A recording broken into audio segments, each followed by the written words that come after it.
మీ daily చర్య ఎలా ఉంటుంది సార్? పొద్దున్న ఎన్నింటికి లేస్తారు? మార్నింగ్ నేను మామూలుగా 5:30కి లేస్తానండి. 6కి వాకింగ్కి వెళ్తాను. 6 వాకింగ్. 6 to 7 వాక్ చేస్తానండి. 7కి మళ్ళీ ఇంటికి వచ్చి ఈటీవీ న్యూస్ పెట్టుకుంటానండి. కరెక్ట్గా ఈటీవీ న్యూస్ 7 రోజు చూస్తాను. అది కంపల్సరీ మార్నింగ్ ఈవినింగ్ కూడా చూస్తానండి. ఆ టైంలో మా ఆవిడ కాఫీ తెచ్చేస్తుంది. కాఫీ తాగుతూ న్యూస్ చూస్తాను. ఓకే. అది అయ్యేటప్పటికి పేపర్లు వస్తాయి. ఆ పేపర్లో కాసేపు కూర్చొని చూస్తాను.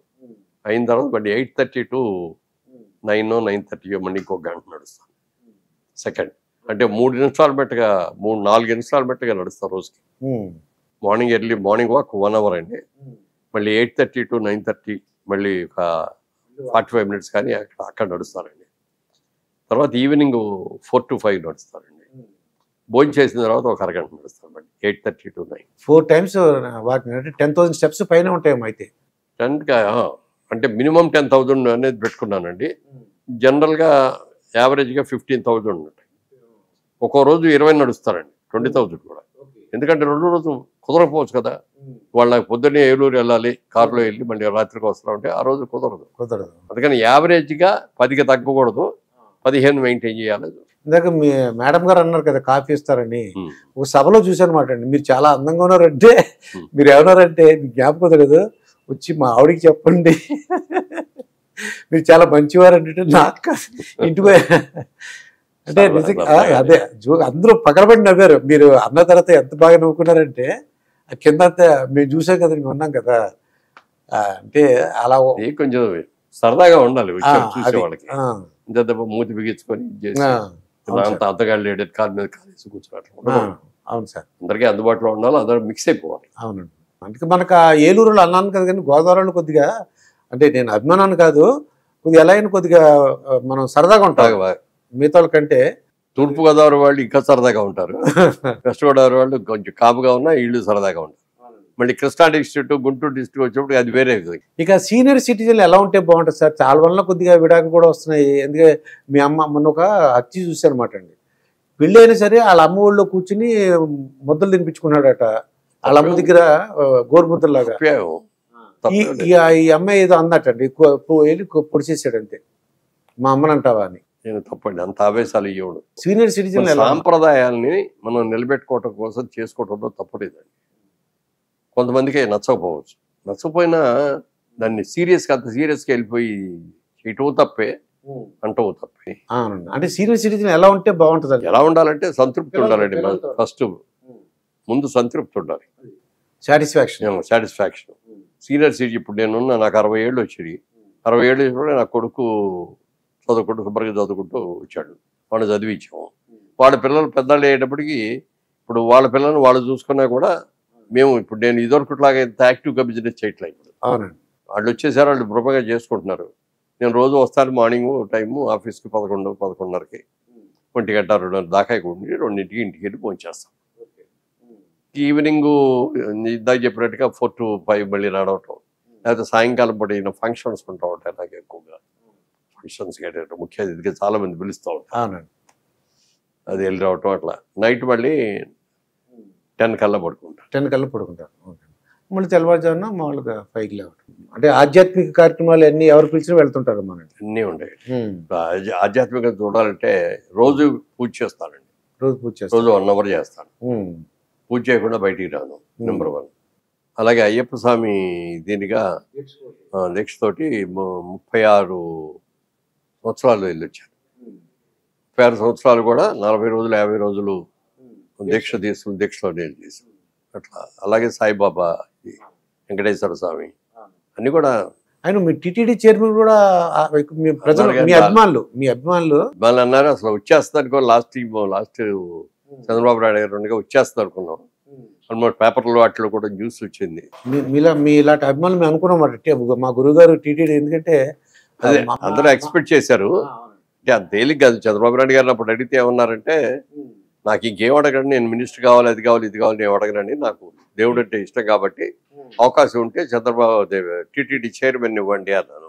టీటీడీ చైర్మన్ వస్తుందని అనుకున్నామండి. నేను వెళ్ళినప్పుడు అడిగాను, నేను ఏమంటే నాకు ఏం మినిస్టర్ కావాలి, ఇది కావాలి, ఇది కావాలి ఏం లేదు, అవకాశం ఉంటే, నాకు చిన్నప్పటి నుంచి దేవుడు భక్తి అంటే ఎక్కువ కాబట్టి టీటీడీ చైర్మన్ ఇవ్వండి అంటే చూద్దాం చూద్దాం అన్నారు. 1-4 సార్లు 1-10 సార్లు అడిగాను. ఫైనల్గా ఒక రోజున అన్నారు ఆయన, మీకు ఎంపీ పదవి ఉంది కదా, పదవులు లేని వాళ్ళు ఉంటారు, ఎంపీలకి ఎమ్మెల్యేలకి టీటీడీ చైర్మన్ ఇవ్వాలని అనుకోవట్లేదు అన్నారు. పాలసీగా పెట్టుకున్నాను. పాలసీ అయితే ఓకే అండి. బయటికి రాగానే ప్రసాద్ అడిగారు, ఫైనలైజ్ అయిపోయిందా చెప్పండి అంటే, లేదండి ఆయన ఇలా అన్నారు, నేను కూడా యాక్సెప్ట్ చేశాను దానికి, ఓకే అండి అని చెప్పి. ఇంకోటి ఆ భగవంతుడి కృప ఉండాలండి. ఉండాలి కదా, ఉండే మనకి రాసి పెట్టలేకపోతే మనం జరుగుద్దా? అది అన్నట్టు వెంకటేశ్వర స్వామి దయ ఉండాలి.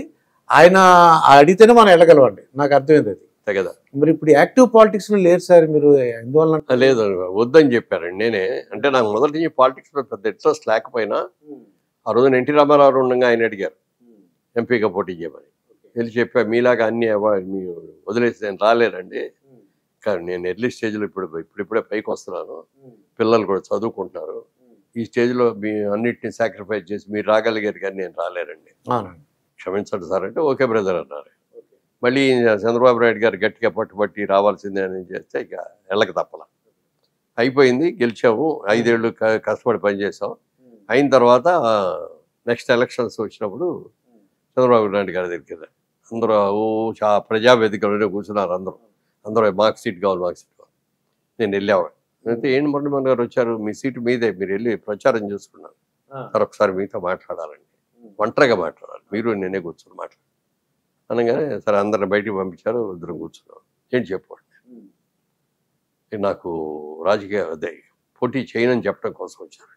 అదేంటి అది, అంతమంది ఏమో బయట లేవు పోటీ కాబట్టి సీట్లు వీటి ఇస్తానంటే వద్దంటే పెట్టాడు. నాకు చాలు సార్, మీ మాట కాదనలేక నేను రాజకీయాల్లోకి వచ్చాను, చేశాను, మంచి పేరు తెచ్చుకున్నాను, చాలేక నేను దీని మూలంగా నేను ట్రస్ట్ పెట్టుకున్న, ట్రస్ట్ సఫర్ అవుతాను. తర్వాత నా భార్యకి ఇన్ని సంవత్సరాల్లో నేను సినిమా యాక్టర్గా ఉన్నప్పుడు దూరంగానే ఉండేవాడిని. దూరంగా అంటే బిజీగా ఎక్కడెక్కడో షూటింగ్, అవుట్డోర్ ఎక్కువ ఉండే కదా ఆ రోజుల్లో. షూటింగ్కి వెళ్తే 10-20 రోజులు 4 రోజులు ఇంటికి వచ్చేవాడిని కదా. తర్వాత మరి ఈ వ్యాపారంలోకి దీని తర్వాత రిజిస్టర్డ్ వ్యాపారం, మార్కెటింగ్కి నేను ఎన్ని దేశాల్లో తిరిగి మార్కెట్ చేసుకొచ్చాను.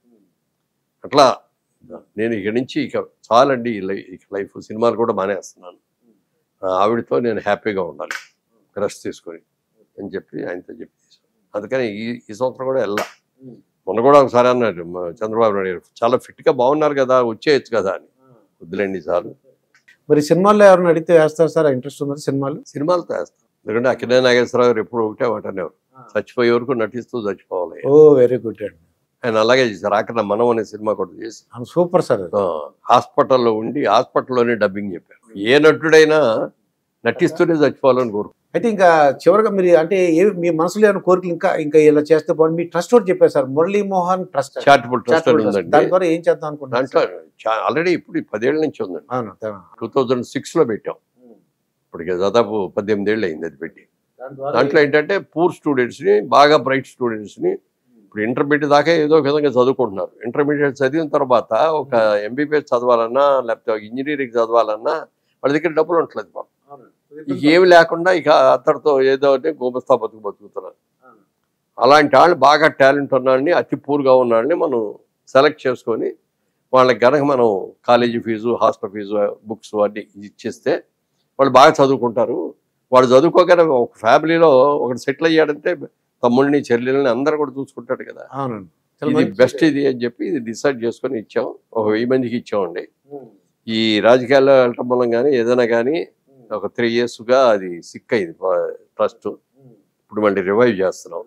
నెక్స్ట్ ఇయర్ నుంచి మళ్ళీ రెగ్యులర్గా. మీ పర్సనల్గా ఏమైనా ఉందా సార్ కోరికలు? ఇంకా వేరే కోరికలు నాకేమి లేండి. ప్రశాంతంగా బతకటం.